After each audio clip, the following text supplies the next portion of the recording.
अस्सलाम वालेकुम जी फ्रेंड्स। आज का जो हमारा टॉपिक है वो है एविडेंस ऑफ एटम। हम लोगों ने सीरीज स्टार्ट की हुई है एफएससी पार्ट 1 की केमिस्ट्री की। चैप्टर नंबर 1 है इसकी। आज की वीडियो नंबर 2 है एविडेंस ऑफ एन एटम।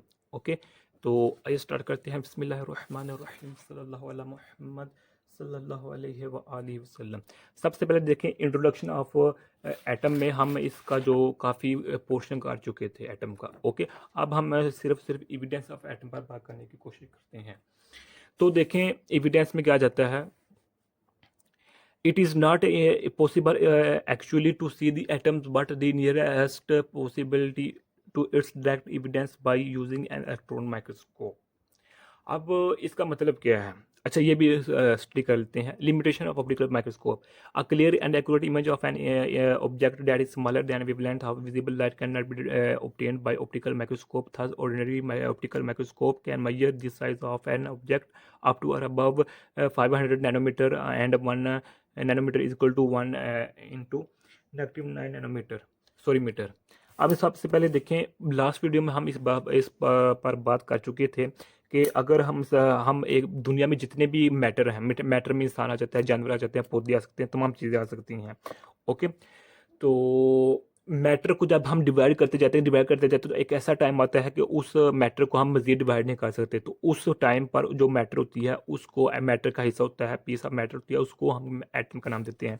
मिसाल के तौर पर ये एग्जांपल मैंने पिछली वीडियो में दी थी कि ये मेरे पास एक पार्टिकल है, मैटर है। इस मैटर को जब हम डिवाइड करते जाएंगे तो एक ऐसा टाइम आएगा, यानी कि ये तो अभी बड़ा है ना, ये ऐसा टाइम आएगा कि इसको हम मज़ीद डिवाइड नहीं कर सकेंगे।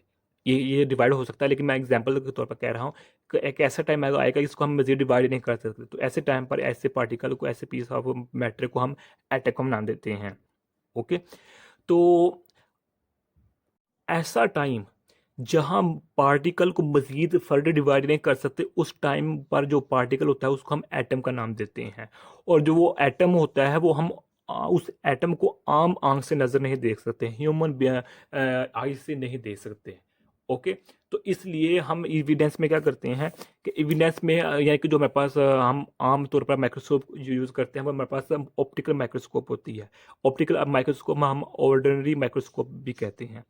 किधर गया ये ऑप्टिकल माइक्रोस्कोप, ऑर्डिनरी इधर लिखा हुआ होगा। अच्छा, ऑप्टिकल माइक्रोस्कोप हम ऑर्डिनरी माइक्रोस्कोप भी कहते हैं। ओके, तो जो आप ऑप्टिकल माइक्रोस्कोप है इसकी जो लिमिटेशन है वो यही है कि जो ये है ना 500 नैनोमीटर तक, और जो हमारे पास 1 नैनोमीटर है, वो इक्वल है 1 × -9 मीटर।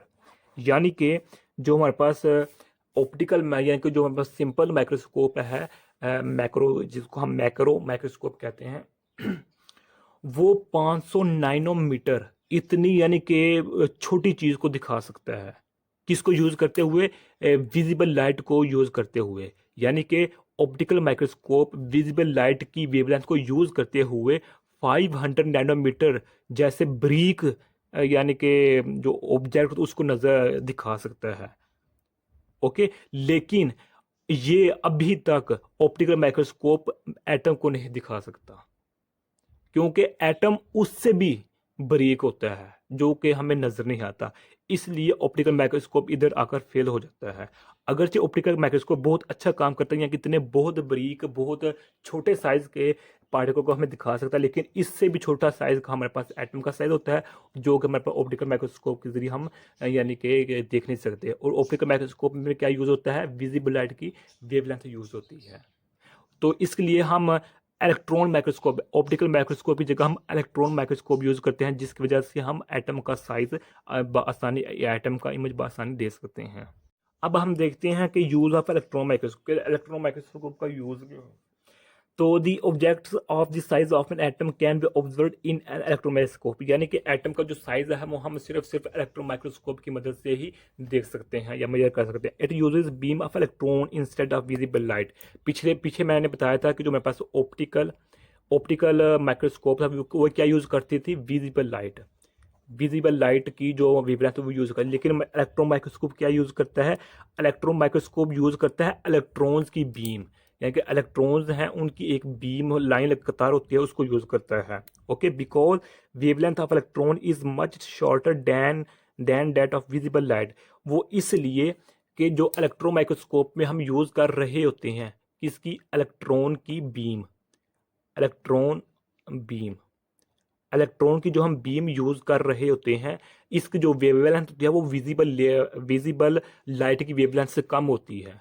इस यही वजह है कि जो हमारे पास इलेक्ट्रॉन माइक्रोस्कोप होता है ये ऑप्टिकल माइक्रोस्कोप की निस्बत ज़्यादा बारीक जिस्मों को, पार्टिकल्स को दिखा सकता है। उसकी वजह क्या है, क्योंकि इलेक्ट्रॉन माइक्रोस्कोप में इलेक्ट्रॉन यूज़ करते हैं और इलेक्ट्रॉन बीम की जो हमारे पास वेवलेंथ होती है वो बहुत ज़्यादा स्मॉलर होती है, किससे, विजिबल लाइट की वेवलेंथ से। इसलिए हम इलेक्ट्रॉन माइक्रोस्कोप की वजह से एटम का साइज आसानी देख सकते हैं, और ऑप्टिकल माइक्रोस्कोप एटम का साइज बासानी नहीं दिखा सकता। ओके, अब फिगर ये मेरे पास दी गई है, shows electron microscope photograph of a piece of graphite which has been magnified about 15 million times, यानी कि 15 million times the bright bands in the figure are layers of carbon atoms. अब ये मेरे पास एक ये डायग्राम है, ये डायग्राम को देखें, ये डायग्राम है। इस डायग्राम में देखें क्या है, ये डायग्राम बना एक है पीस ऑफ ग्रेफाइट। जो मेरे पास ग्रेफाइट है, ग्रेफाइट को बहुत बहुत स्मॉलर डिवाइडेड पार्ट्स में डिवाइड कर दिया था, यानी कि एटम की हालत में ले आए थे उस पीस को। तो उस पीस को हमने इलेक्ट्रॉन माइक्रोस्कोप की मदद से देखा, तो ये मेरे पास जो हमारे पास आया है ना, ये डायग्राम आई हुई है। अब जो हमारे पास ये डायग्राम आई है, इस डायग्राम ये ऐसे नहीं आ गई है। जो हमारे पास एक्चुअल एटम था, एक्चुअल एटम का जो साइज था उसको हमने 15 बिलियन टाइम आपस में मैग्नीफाइड किया, तब जाकर हमारे पास ये क्या नाम लेते हैं, ये हमारे पास आई है फिगर, ये पिक्चर इमेज। यानी कि यहाँ भी हिसाब लगा लें कि एटम का साइज इतना स्मॉलेस्ट होता है कि उसको वो हमें 15 मिलियन टाइम्स एक दूसरे के साथ यानी कि एक तरह का मल्टीप्लाई करना पड़ रहा है, एक मैग्नीफाई करना पड़ रहा है, जिसकी वजह से हमें उसका जो इमेज है वो नज़र आ रहा है। ओके, तो ये तो हमारा टॉपिक ख़त्म हो गया। अब इसमें एक छोटी सी बात है, वो ये है एक्सरे वर्क, कि जो हमारे पास एक्सरे है ये आज के दौर में इसका बहुत ज़्यादा यूजेस है। इन 20th century, X-ray work has shown that the diameter of atoms are of the order 2 into negative 10 meter, which is 0.2 nanometer. Masses of atoms range from, अच्छा ये सेकंड पॉइंट। अभी यहाँ तक क्या है कि अब हम एक्स रेज यूज़ करते हैं। एक्स रेज की जो वेवलेंथ है ये बहुत बहुत बहुत स्मॉलर है। इसकी यही वजह है कि एक्स रेज को हम बहुत मेडिकल इंस्ट्रूमेंट्स में यूज़ कर रहे होते हैं। इसके अलावा और भी कई डिवाइसेज में हम एक्स रेज को यूज़ कर रहे होते हैं। इसकी खसूसियत ये है कि ये 0.2 नैनोमीटर के डायमीटर को बआसानी दिखा सकता है। ओके, जिस सब्जेक्ट किसी भी सब्सटेंस का अगर डायमीटर 0.2 नैनोमीटर है तो वो उसको आसानी हम एक्सरे की मदद से देख सकते हैं।